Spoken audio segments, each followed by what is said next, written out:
कल सुबह 7 बजे बवाल होने वाला है भाई, क्योंकि पावर स्टार पवन सिंह का न्यू गाना आ रहा है कल सुबह भाई।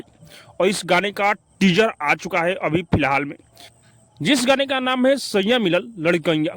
ये गाना बहुत ही कंटाप, बहुत ही जबरदस्त होने वाला है भाई। इस साल लगन में पावर स्टार पवन सिंह ही बजने वाले हैं। जितना भी गाना आया है सब सुपर डुपर ब्लास्ट हुआ है भाई। ये भी गाना जो आ रहा है सब गाने से बेहतरीन ये गाना होने वाला है। मैं आप लोग को बता दूं कि इस गाने को लिखे हुए हैं आशुतोष तिवारी। हाँ भाई, और इस गाने में म्यूजिक प्रियांशु सिंह का है। पवन सिंह और शिल्पी राज इस गाने को गाए हैं भाई।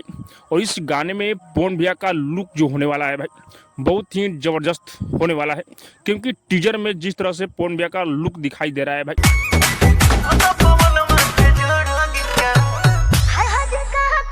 ऐसा लग रहा है कि ये गाना कंटाप है। मैं आप लोग को बता दूं कि ये जो गाना है उषा फिल्म पर कल सुबह आने वाला है। तो आप लोग तैयार हो जाइए इस गाने को सुनने के लिए और सुपर डुपर हिट बनाने के लिए भाई। और पवन भैया के साथ में इस गाने में नजर आने वाली है नीलम गिरी।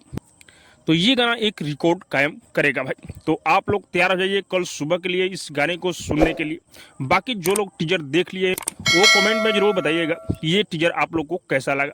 बाकी अब तक मेरे चैनल को सब्सक्राइब नहीं किए तो सब्सक्राइब कीजिए, लाइक कीजिए, शेयर कीजिए, क्योंकि मैं भोजपुरी का अपडेट आप लोगों तक पहुंचाता रहता हूँ।